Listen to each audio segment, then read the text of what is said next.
un saludo respetuoso y cordial para todos quienes forman parte de este importante medio de comunicación que constituye una plataforma de pensamiento plural, democrático y de defensa de los valores republicanos de nuestro país. Queremos de entrada, asimismo, saludar respetuosamente a la distinguida audiencia de tan importante medio de comunicación y a todos desearles, en la medida de lo posible, lo mejor para el año 2026.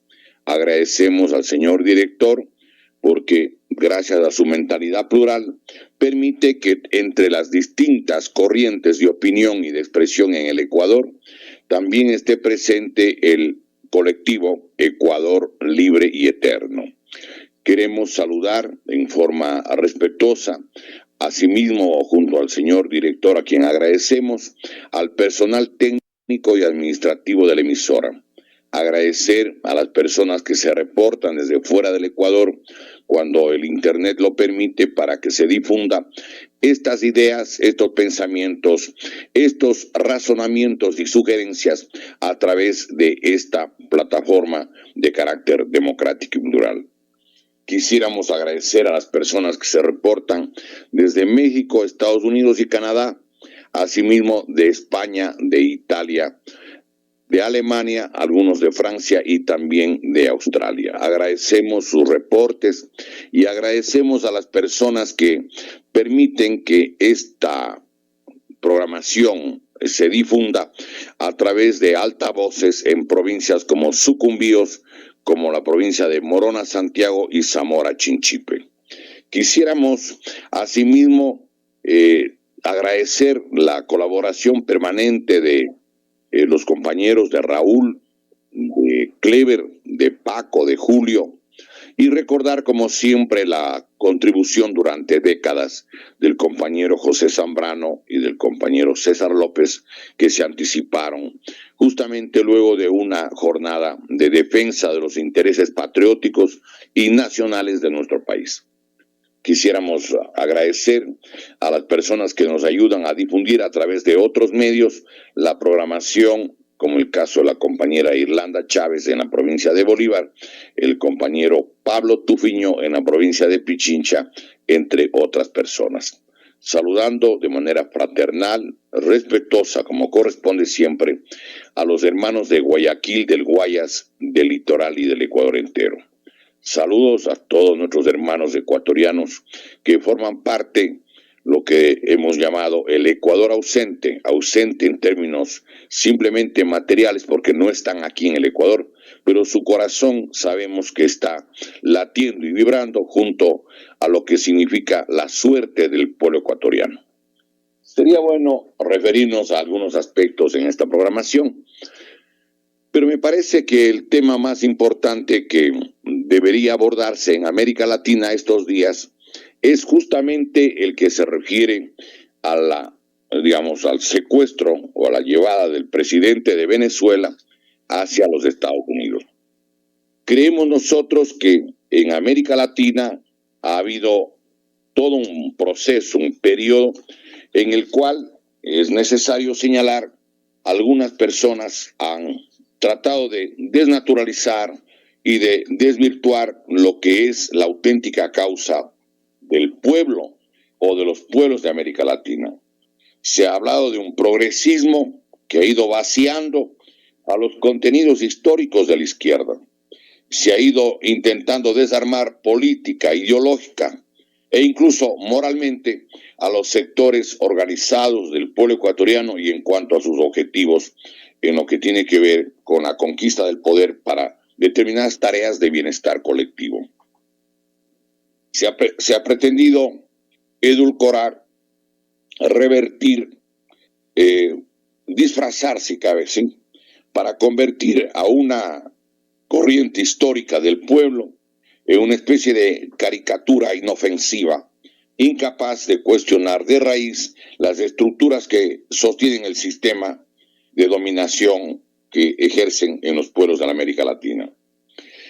Quisiera de entrada hacer una reflexión que me parece básica. ¿Qué mismo es lo que sucedió el día de ayer, 3 de enero? ¿Cómo es que llega un grupo de helicópteros y de elementos de las Fuerzas Armadas de Estados Unidos? Y de la información que hemos tenido hasta el momento, puede que a lo mejor existe información más completa, no hubo resistencia. No se utilizaron, se supone que tienen baterías antiaéreas, se supone que disponían pues de los mejores mecanismos de interferencia en lo que tiene que ver un eventual ingreso o atentado a lo que significa la soberanía de un país como Venezuela. ¿Dónde estuvo la defensa aérea? Hay algunas preguntas que es necesario que nos realicemos y que estemos atentos a ver qué es lo que dicen en el día de hoy y en los próximos días. Me ha parecido una especie de operativo casi consentido. Puede que me equivoque y en tal caso habrá que pedir disculpas, pero me llama la atención la facilidad con la que ingresan y se van llevando al presidente de la República. No es que en ese edificio no habían sitios de seguridad extrema, búnker. El caso a lo mejor podría tener formas de escape incluso. ¿Cómo sucedió? Me parece que es muy llamativo todo esto. Decidieron que a lo mejor supusieron que podría significar un elevado número de víctimas, no sé. Pero creo que también existen aspectos que se refieren a la defensa de los intereses nacionales. Todas las personas y los dirigentes de cualquier país, aunque sea el presidente de la República, todos son transitorios. Pero los intereses nacionales, los intereses patrióticos son permanentes, porque de eso depende el bienestar, no solo de las actuales generaciones, sino de las generaciones del porvenir. Este es un hecho básico, elemental, y hay que averiguar y hay que estar atentos a ver qué es lo que sucedió.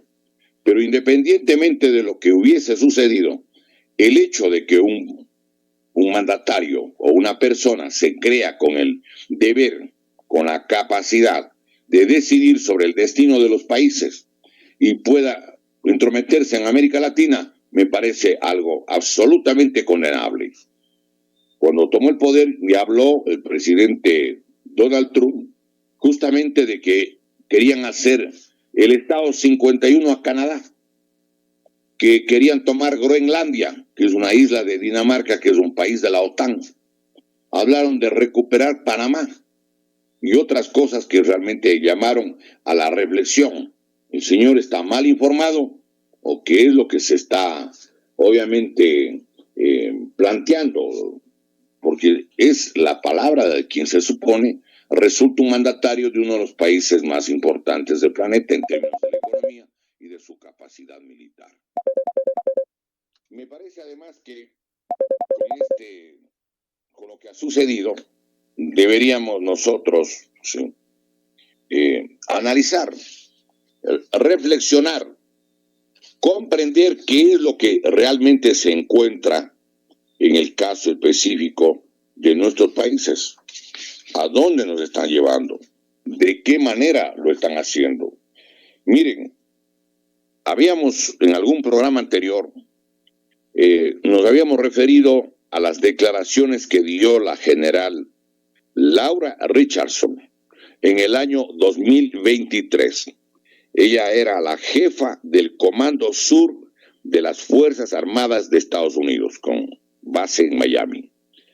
Esta señora general Laura Richardson, en una intervención que se filtró y que llegó a toda América Latina, realizó una intervención que decía en definitiva dos cosas muy importantes. Importantes por la trascendencia, perjudiciales a lo que significa los intereses de los pueblos de la América Latina. La primera cosa que llamó la atención es lo siguiente: era en el año 2023, un año antes de las elecciones en Venezuela. Abro comillas, tengo aquí la declaración: si tenemos el petróleo de Venezuela, tendremos combustible para varias décadas. Óigame, si tenemos el petróleo de Venezuela, tendremos combustible para varias décadas. Por eso estamos enfocados en que gane la oposición en Venezuela, reconociendo afinidades y coincidencias de intereses con el sector político que representa la señora María Corina Machado, que ofrece facilidades para las multinacionales. Incluso advirtió que si ganaba la oposición y le pedían a los Estados Unidos y solicitaban la intervención, podría el Comando Sur, sí, intervenir por cielo y tierra. Buscaban de modo evidente un presidente manipulable, accesible a sus requerimientos, para poder llegar a las reservas petroleras más grandes del mundo. Esto es lo que tiene que la gente reparar. ¿Qué es lo que está atrás justamente de esta codicia, de este interés especialísimo que disponen respecto a lo que tiene que ver con la presencia militar, con toda la sexta flota de los Estados Unidos frente a Venezuela? Las organizaciones internacionales de energía desde hace décadas reconocen que Venezuela posee el más grande campo o las mayores reservas de petróleo del mundo, en torno al Orinoco, incluso en el mar territorial de Venezuela. La cantidad de barriles que calculan que tiene Venezuela llega a los 303.703 miles de millones de barriles de petróleo. 303.703 miles de millones de barriles de petróleo. Esto es la quinta parte y las mayores reservas mundiales. Le sigue Arabia Saudita con 264.200 miles de millones de dólares.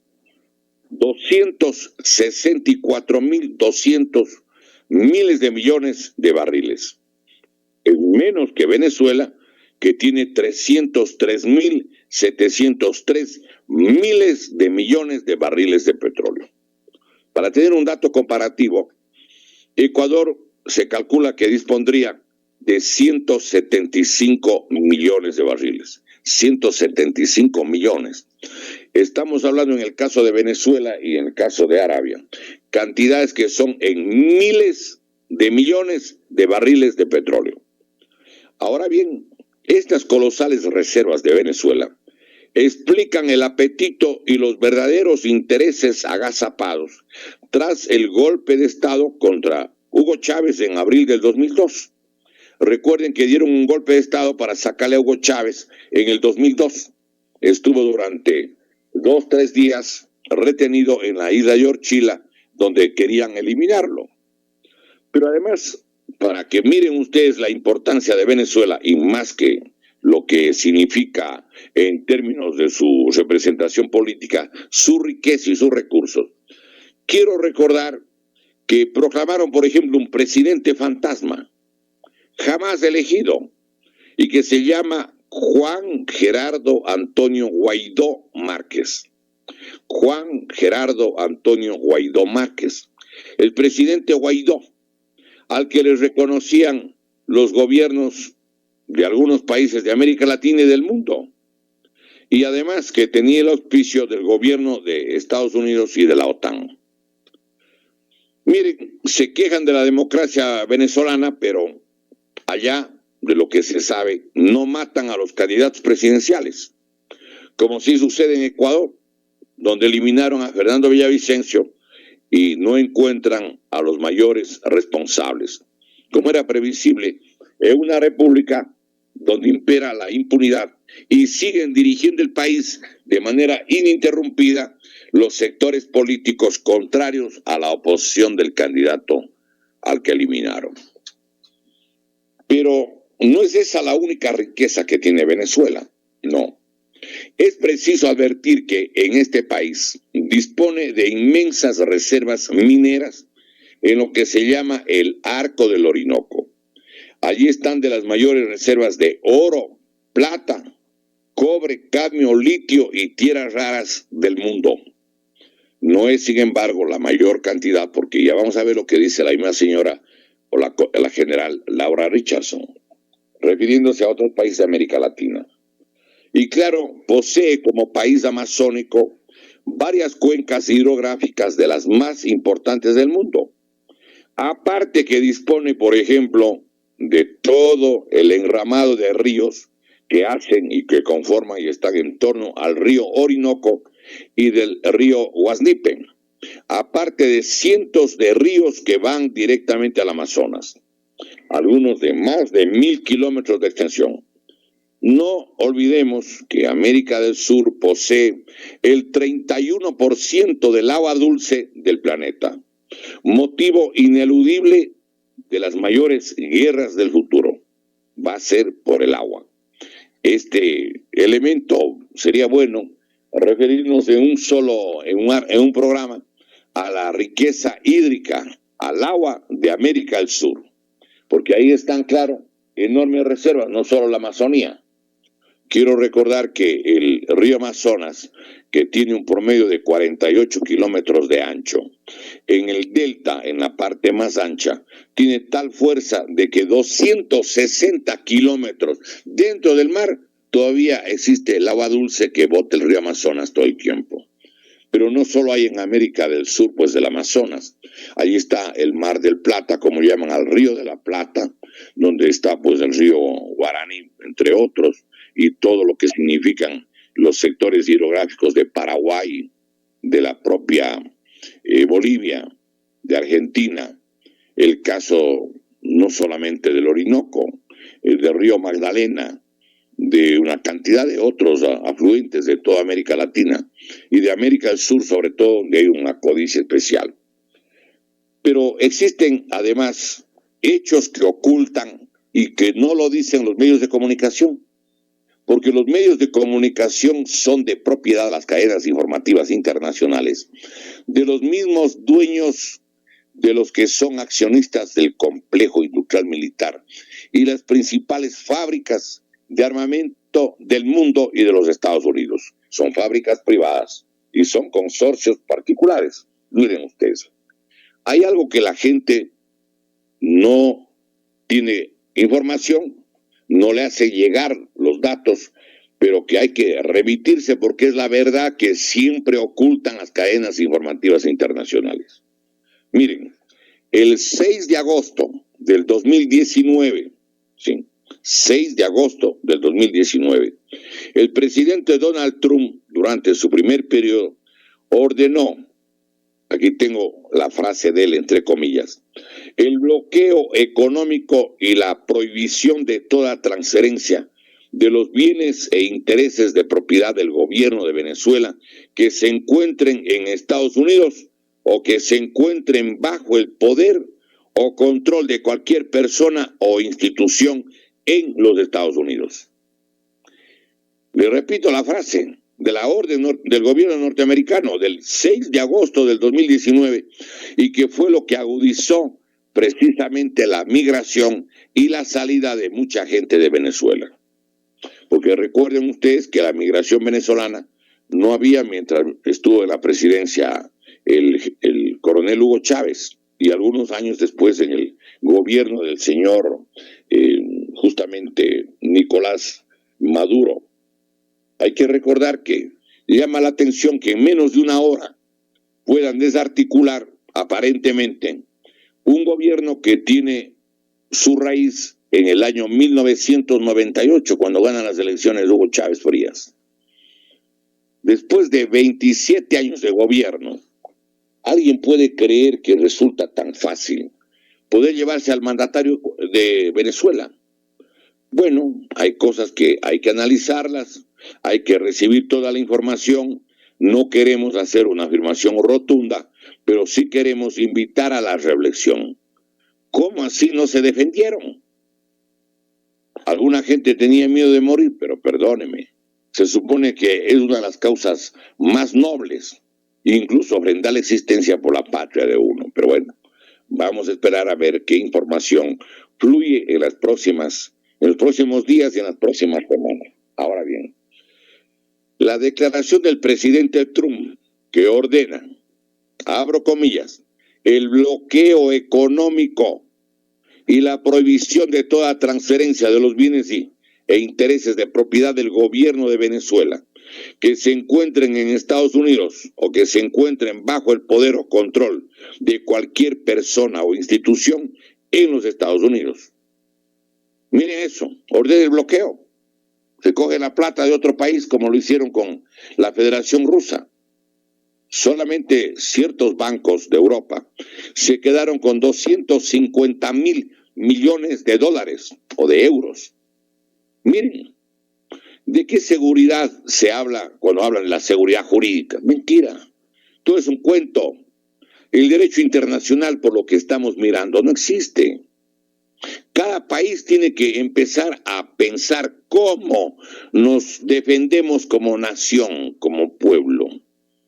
Y quizás América Latina, si hubiera mayores afinidades, se protege frente a la depredación que quieren hacerla. A mí me parece que es necesario recordar además otros hechos sobre la riqueza de Venezuela. Miren ustedes, Venezuela tiene 916.445 kilómetros cuadrados. 916.445 kilómetros cuadrados. Entonces, tenía Venezuela en el año 2019 cerca de 35 millones de habitantes, que han salido de allí algunos millones, eso es cierto. Pero hay que recordar también la orden del presidente Trump para bloquear económicamente y prohibir toda transferencia de los bienes e intereses del gobierno de Venezuela. ¿Cómo puede creerse que un país, su gobierno, deposita el dinero en las cuentas de bancos privados o bancos de cualquier género y le ordenan que ese dinero se quede congelado, retenido? Increíble. Pero así funciona el derecho internacional. Por eso nuestro país tiene que prepararse para protegerse y para defenderse de manera autónoma. Y si es posible, hacerlo con países de América Latina, o incluso tiene el Ecuador que pensar en el BRICS, justamente en este polo de desarrollo que incluye pues a Brasil, a la Federación Rusa, a la República Popular China, a la India y a otros países. Aproximadamente, entiendo que están 10 y tienen 10 más que van a ingresar en las próximas semanas. Pero hay 42 solicitudes de países que quieren formar parte del BRICS. Miren, es decir, no todo lo controla el dólar. Pero es necesario también hacer aquí una comparación. Miren, de los 916.445 kilómetros cuadrados, ¿sí?, de esa área, más del 50%, o sea, más de 500.000 kilómetros cuadrados, son plantaciones naturales, riqueza biológica, bosques. Allí existe la riqueza no solamente vegetal, sino la tierra, el agua, obviamente todas las variedades de flora y de fauna. Ecuador tiene, luego de varias mutilaciones, 256.370 kilómetros cuadrados. 256.370 kilómetros cuadrados. Venezuela es 3.57 veces más grande en área que el Ecuador. Somos exactamente el 27.97% de todo el territorio del hermano país venezolano. Quien dirige un país tiene, por supuesto, injerencia en toda la riqueza del mismo. Y en ese sentido, yo creo que suponer que el señor Nicolás Maduro controlaba todo no era tan práctico ante las evidencias. Allí parecía, o asomaba cuando menos, que el verdadero poder lo desarrollaban las Fuerzas Armadas Bolivarianas, que se supone es una entidad de carácter nacionalista. Habrá que ver qué va a pasar en estos próximos días, cuál va a ser la reacción que existe en ese país y en otros del mundo entero. Pero hay un segundo aspecto trascendental que dijo la señora, la general Laura Richardson, que, como decíamos, era la que dirigía el Comando Sur de los Estados Unidos. La primera cosa que no hay que olvidar era, si tenemos el petróleo de Venezuela, tendremos combustible para varias décadas.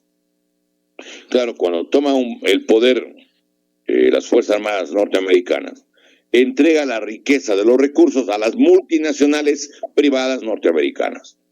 Eso lo hicieron en Libia, en Irak, en Afganistán y en muchas partes. Pero esto es muy importante. Es el segundo aspecto trascendental de la declaración de Laura Richardson, que advertía lo siguiente: Estados Unidos requiere imperiosamente tener presencia decisiva y urgente en el triángulo formado por Bolivia, Chile y Argentina, porque allí se encuentra el 60% de las reservas de litio de todo el planeta. Claro, el litio para vehículos eléctricos, para todo tipo de cosas, para celulares, para muchas cosas se utiliza.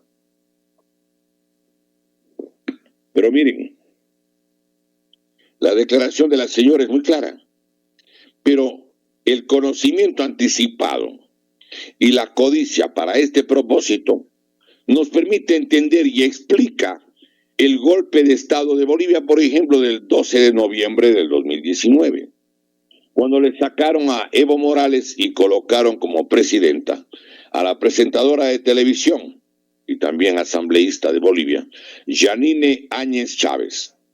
Aunque por la movilización social, el 8 de noviembre del 2020, es decir, al año, tuvo que entregar el poder, ganó las elecciones Luis Arce.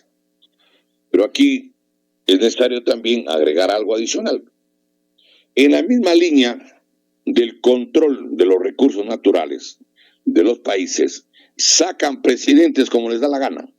Por ejemplo, se apoderaron de la presidencia y trabajaron para que lo saquen a Pedro Castillo Terrones. Pedro Castillo Terrones, un profesor. Y le sacaron el 7 de diciembre del año 2022. Los objetivos de sus políticas internacionales son estudiadas con años de antelación. No es ninguna casualidad el esfuerzo para establecer gobiernos afines, y lo han conseguido. De la declaración del 2023, ahora estamos a inicio del 2026, han conseguido justamente el control político administrativo sobre Bolivia, sobre Chile y sobre Argentina. ¿De qué manera? Muy sencillo, pues no es ninguna casualidad el esfuerzo para establecer gobiernos afines en Argentina con Javier Milei.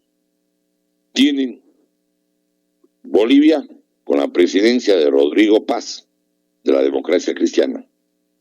En Chile acaba de ganar la segunda vuelta el señor José Antonio Kast, K-A-S-T, Kast. Este caballero es partidario de las políticas del general fascista Augusto Pinochet y es hijo de un oficial del nazismo que huyó luego de la Segunda Guerra Mundial. Tienen, por lo tanto, el triángulo de litio más importante del planeta, con Bolivia, Chile y Argentina. Miren cómo se van configurando las cosas. Es necesario, además, demostrar cómo la opinión del imperio o de las fuerzas económicas imperiales, el poder político que controla y subyuga incluso al propio pueblo norteamericano, ellos tienen, las grandes multinacionales, el poder político de los Estados Unidos, precisamente para, digamos, tomarse el mundo bajo el criterio de supuesta apariencia patriótica, pero para favorecer a las grandes corporaciones, propiedad de los círculos financieros más importantes del mundo. Lo dijimos en un programa anterior, incluso habíamos señalado que hay 9 familias que realmente controlan el mundo.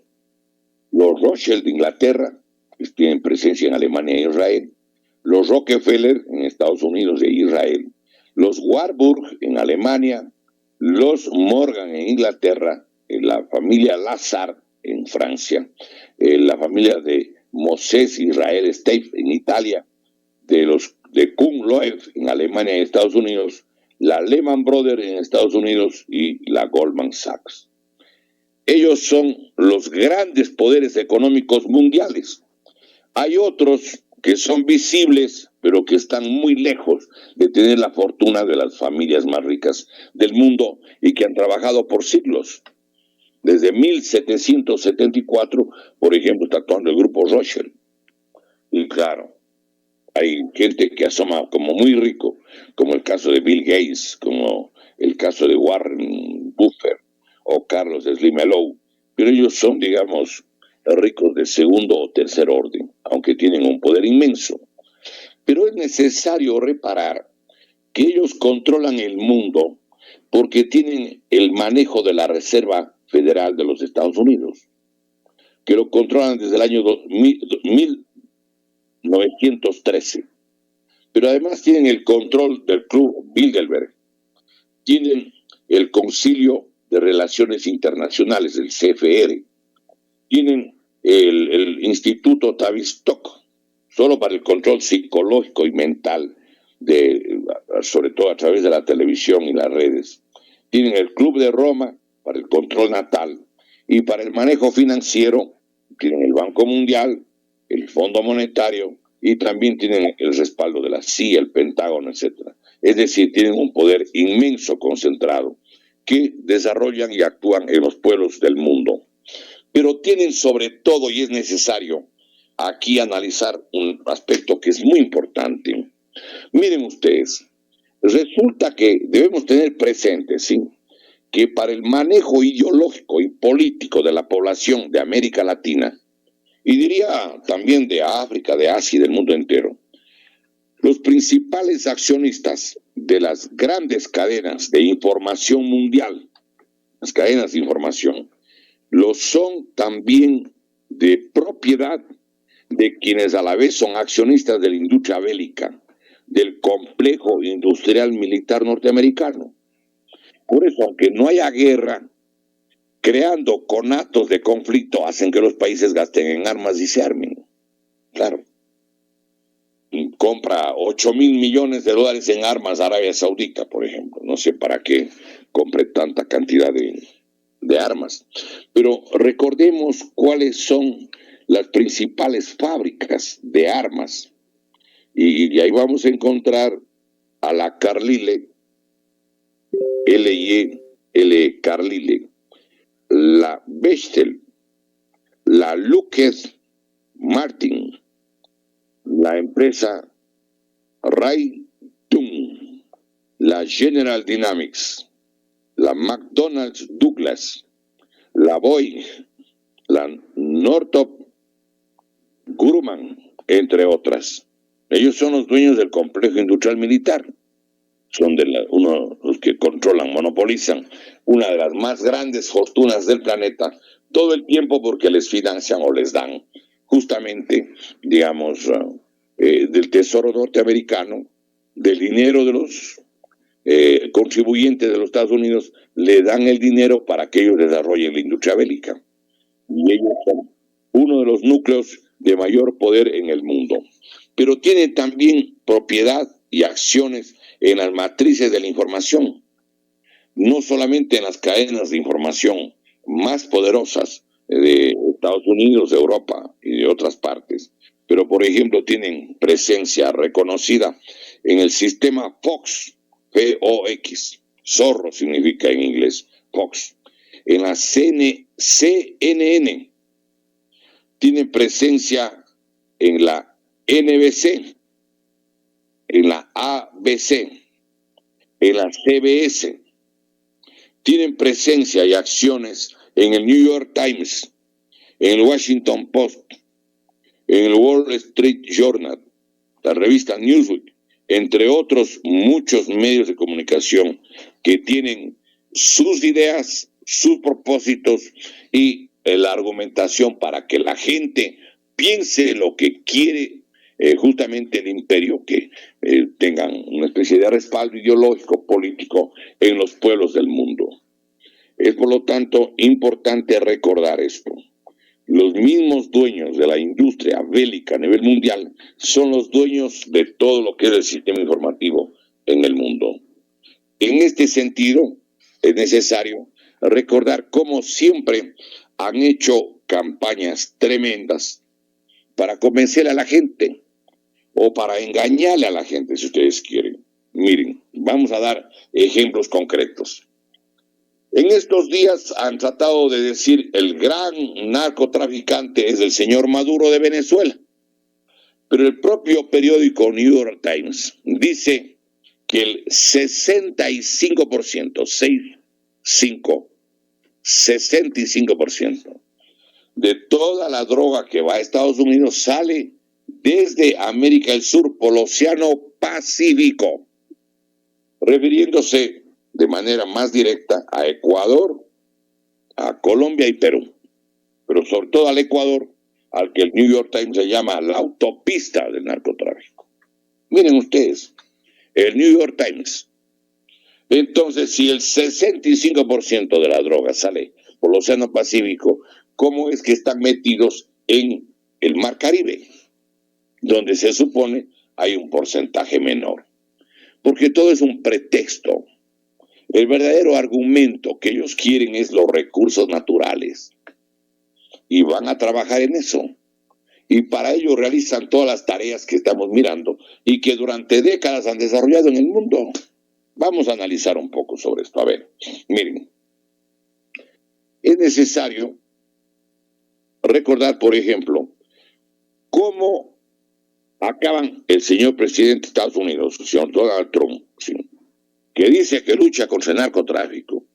Le acaba de indultar al expresidente Juan Orlando Hernández, expresidente de Honduras, que fue condenado a 45 años de prisión justamente por tribunales del sur de Nueva York, de Estados Unidos, por canalizar, óigame, más de 500 toneladas de droga a Estados Unidos. Hay un equipo de más de 30 investigadores de primerísimo nivel que hicieron un seguimiento durante varios años. Porque llegó a la presidencia luego del golpe de Estado, sí, en el año 2013 en Honduras. Sí, me parece que se llamaba Zelaya, el presidente anterior. Lo votaron, dieron un golpe de Estado y resulta que el presidente era uno de los grandes capos del narcotráfico de América Central. Pero el presidente de los Estados Unidos, el actual, en el mes de noviembre, el señor Donald Trump le da el indulto a Juan Orlando Hernández, le suelta para que vaya a apoyar en la campaña de Honduras. Pero no solo eso, sino que hace otra cosa adicional. Para presionar, para que la gente vote por el candidato del partido del señor Juan Orlando, justamente Hernández, establece, da una recomendación, que si no gana el partido del capo del narcotráfico de Honduras, que llevó 500 toneladas y que los tribunales norteamericanos le mandaron preso 45 años, para que gane, dice el movimiento de él, que no lo ganó, sí, pero quieren hacer aparecer que ganó con el fraude electoral. Sí. Dice el gobierno norteamericano que si no gana el partido de este ciudadano, este señor al que le indulta, pues no permitirá que las remesas vayan de Estados Unidos a Honduras. Háganme el favor, una grosera intromisión en los asuntos internos de un país soberano, pues. Claro. Miren ustedes, se miente todo el tiempo. Se miente. Quiero recordar que en América Latina no debemos olvidarnos que cuando fue agredida Argentina en el conflicto de las Malvinas, o que los ingleses llaman las Islas Falkland, el 2 de marzo de 1972, todos los pueblos de la América Latina, todos los países, se unieron para defender los intereses de Argentina frente a Inglaterra y a la OTAN, encabezada por Estados Unidos. Nadie se acordó de que el señor Galtieri era un dictador de derecha y más cosas. No, el apoyo al país, al pueblo argentino, no al dictador, no al presidente de turno, no. Le dieron todo el apoyo a los países de América Latina a la Argentina.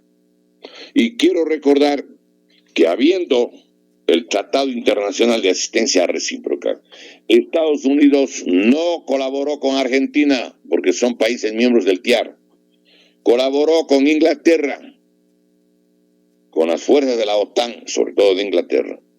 Y le ubicaron precisamente, quiero recordar, sí, al buque General Belgrano, al que lo hundieron y produjeron más de 600 muertos. Eso lo hizo el gobierno de la época de Estados Unidos, que entiendo tenía como presidente a Ronald Reagan. Esa es la verdad. Es de la historia. Esos son los hechos que tenemos que recordar en América Latina y sacar lecciones de cómo en el Ecuador nosotros debemos del mejor modo defendernos, protegernos y precautelar nuestra integridad como país soberano, como país no colonizado. Me llamó la atención la alegría que tenía el presidente del Ecuador respecto a lo que hizo el gobierno norteamericano en Venezuela. El caballero, todo el mundo sabe, tiene nacionalidad norteamericana, nació en los Estados Unidos y siempre apoya lo que dice el gobierno de Estados Unidos, el señor Donald Trump. Pero yo no creo que sea el sentimiento de toda la población ecuatoriana, me parece, en mi apreciación. Y creo que, obviamente, debemos recordar lo que pasó a raíz del problema de las Malvinas.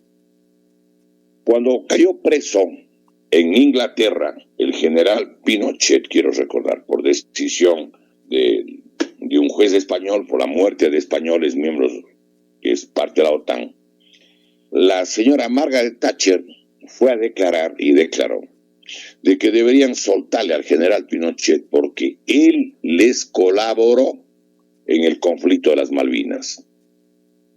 Dato muy importante. No toda América Latina les respaldó a Argentina. Y cuando cayó preso el general Pinochet, la señora Margaret Thatcher dijo que hay que, agradecerle a quien colaboró con Inglaterra contra Argentina. También esos son datos históricos que no podemos olvidarnos. Entonces, yo creo, sí, que en América Latina debe haber un sentido de identidad y de defensa de los intereses nacionales y populares. El actual argumento que se esgrime y que es la lucha contra el narcotráfico, en gran medida es falso.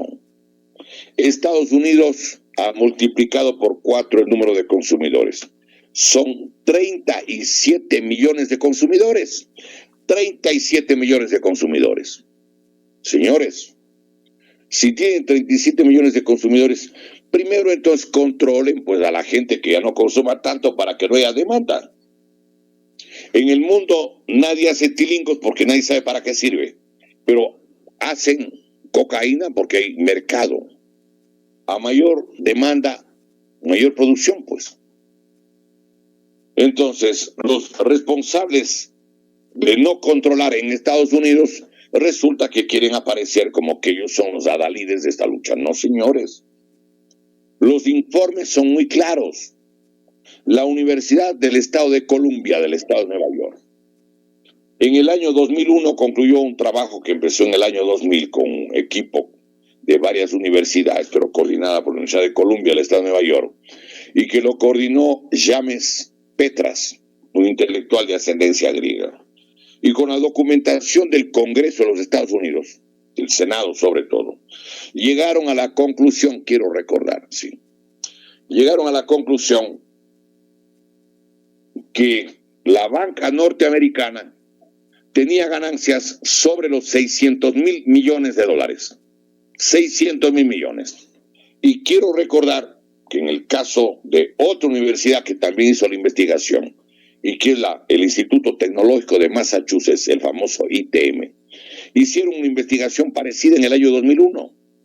La coordinó Abraham Noam Chomsky, un intelectual muy reconocido en el mundo entero, no solo en Estados Unidos. Y él llegó a la conclusión que en el año 2001-2002, el ingreso de la banca norteamericana, similar a la de la europea, era de 620,000 a 650,000 millones de dólares. Entonces, las cosas tienen que decirse con toda claridad. El gran negocio de la banca norteamericana y la banca europea es el negocio de la droga. Y resulta que existen gobiernos que quieren aliarse a los fomentadores y a los que permiten que exista tan alta demanda.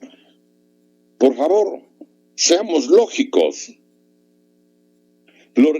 Los que disponen de la más grande tecnología, de 1000 cosas, pero no pueden controlar el ingreso en los puertos norteamericanos, en sus fronteras. ¿Qué pasa? Nadie nunca ha oído que hay el cartel de Nueva York, el cartel de Washington, el cartel de Filadelfia, el cartel de Boston o de Miami, o de Texas, o de Dallas, o de San Francisco, de San Diego, de California, o de cualquier ciudad norteamericana. No hay carteles. ¿Y cómo se reparte este producto entre 37 millones de consumidores diarios? Lo hemos dicho alguna vez. ¿Alguien cree que llega con el periodo de los huracanes, los tifones?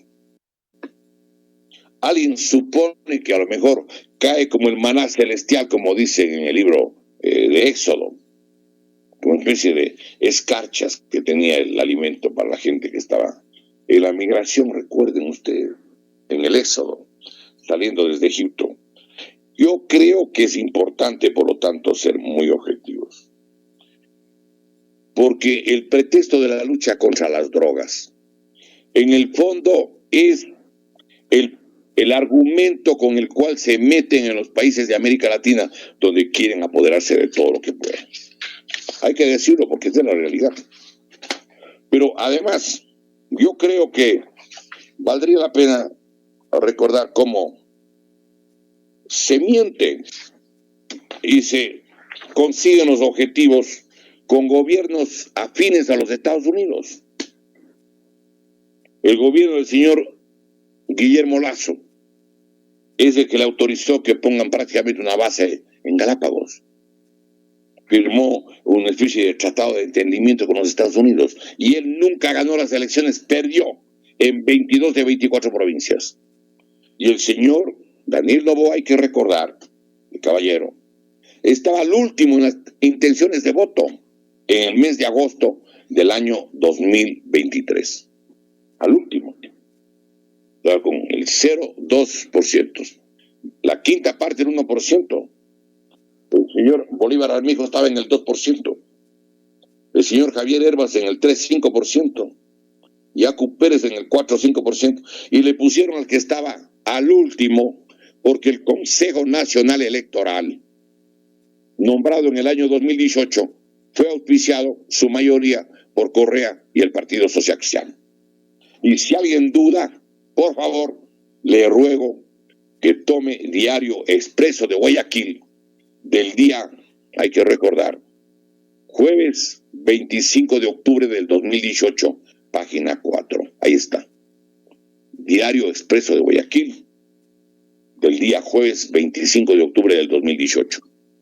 Y Diario El Universo de Guayaquil del domingo 28 de octubre del 2018, página 3. Ahí está la foto de los candidatos y qué partido y movimiento les auspician. La mayoría controlaba el señor Correa con el señor Nebot. Y ese Consejo Nacional Electoral le hizo finalista al señor Daniel Noboa, que además tenía sus nexos obvios a través de la tía de la señora Isabel Noboa Pontón, que recibió el 22%, sí, quiero recordar, de lo que es el manejo del puerto de Pozorja, puerto de Aguas Profundas, del 2017 hasta el 2067. 50 años, el 22%. 2017 al 2067. y doña Isabel Noboa, que colaboraba económicamente siempre con las labores políticas del señor Correa, es tía carnal del señor Daniel Noboa. Y el señor Daniel Noboa, según el economista Correa y la señora Luisa González, y está publicado en Diario Expreso del día 25 del mes de octubre del 2023, página 2, dice que pidió ser candidato de la Revolución Ciudadana 2 veces y que esa gestión la hizo a través de una tercera persona. ¿Quién podría ser esa tercera persona? La señora Isabel Noboa, la tía que tiene muy buena relación con Correa y a quien ha colaborado. Y también podría ser el señor Alberto Dají, pues que es el asesor desde el año 2021, asesor político del señor Daniel Noboa, a quien le trajo el economista Correa en enero del 2012, desde Costa Rica. Pues las cosas hay que decirlas con absoluta veracidad y dando santo y seña para que no molesten o crea a alguien que está inventándose o que está aquí haciendo cosas que no corresponden. Conviene recordar y tener presente, al abordar el tema que hoy conmueve a América Latina, la prudente advertencia histórica del libertador de los pueblos y padre de las naciones, Simón Bolívar. En carta desde Guayaquil al coronel Patricio Campbell, que está en Bogotá, el 29 de agosto del año 1829, cuando le decía, abro comillas, frase de Simón Bolívar: los Estados Unidos parecen destinados por la divina providencia para plagar la América de miseria en nombre de la libertad. Repito la frase de Bolívar, escrita en Guayaquil el 29 de agosto de 1829. Los Estados Unidos parecen destinados por la divina providencia para plagar la América de miseria en nombre de la libertad. No solo eso, al general Francisco de Paula Santander, el 30 de mayo del 1825, le decía a propósito que Francisco de Paula Santander quería convocar a Estados Unidos a la reunión del Congreso Anfictiónico de Panamá. Él le dice que no. Y le dice en la carta lo siguiente, abro comillas: los americanos del norte tienen el carácter de heterogéneos, distintos, para nosotros. Por lo mismo, jamás seré de la opinión de que los convidemos para nuestros arreglos americanos. Frase de Simón Bolívar.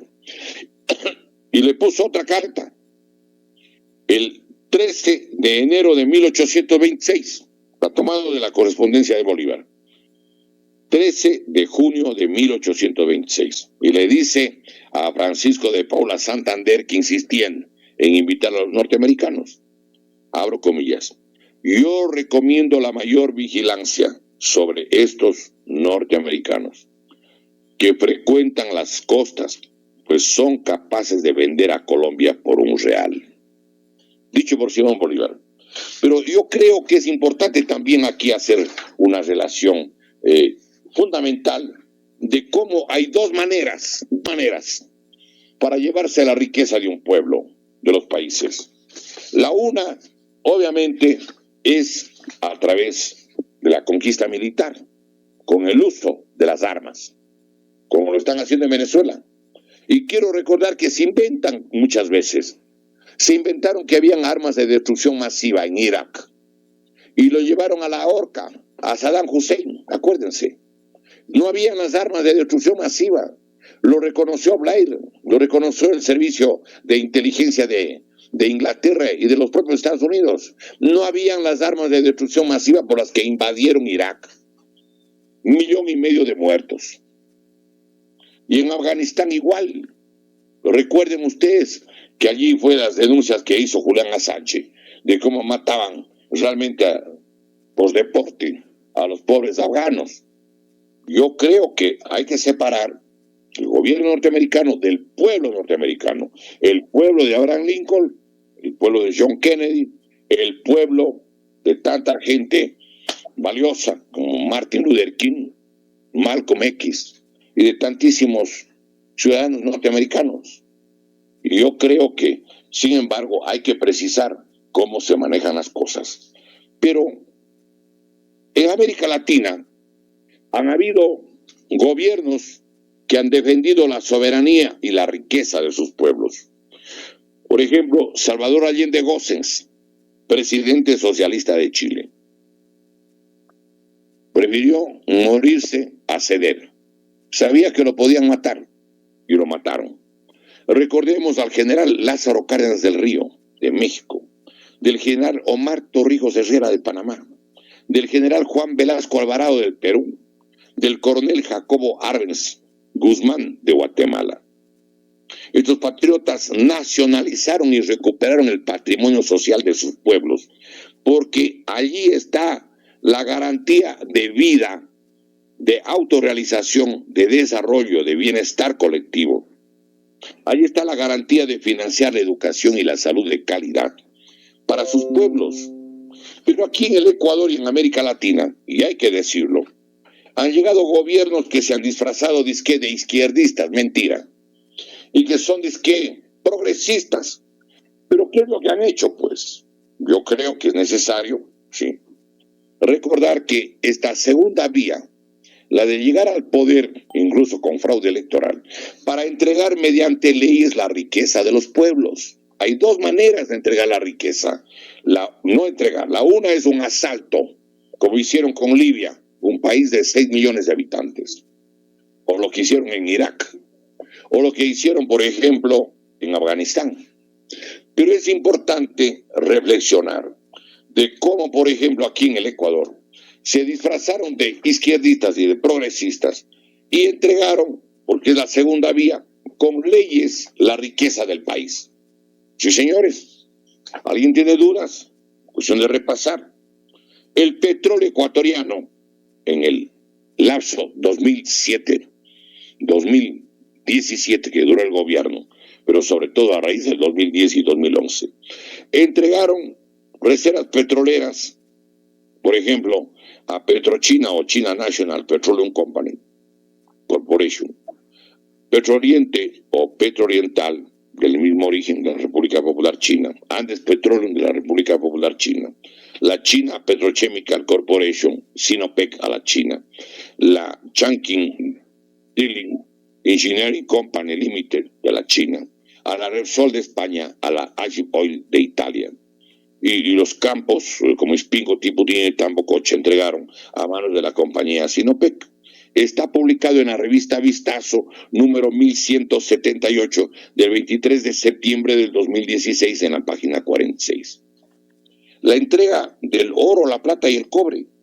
Las minas Mirador, en la provincia amazónica de Zamora Chinchipe, que dispone de 3.180.000 toneladas de cobre, 3.390.000 toneladas, perdón, de onzas, 3.390.000 onzas de oro y 27.100.000 onzas de plata.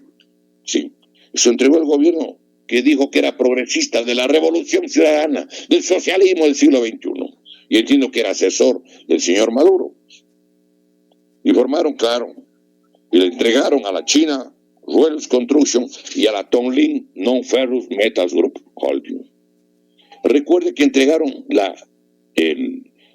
Pananza San Carlos, la segunda mayor reserva de cobre del planeta, con 14.000 millones de toneladas, ubicada en la provincia de Morona, Santiago, a las mismas empresas, es decir, al consorcio chino de la China Railways Construction y a la Tonglin Non-Ferrous Metals Group Holding.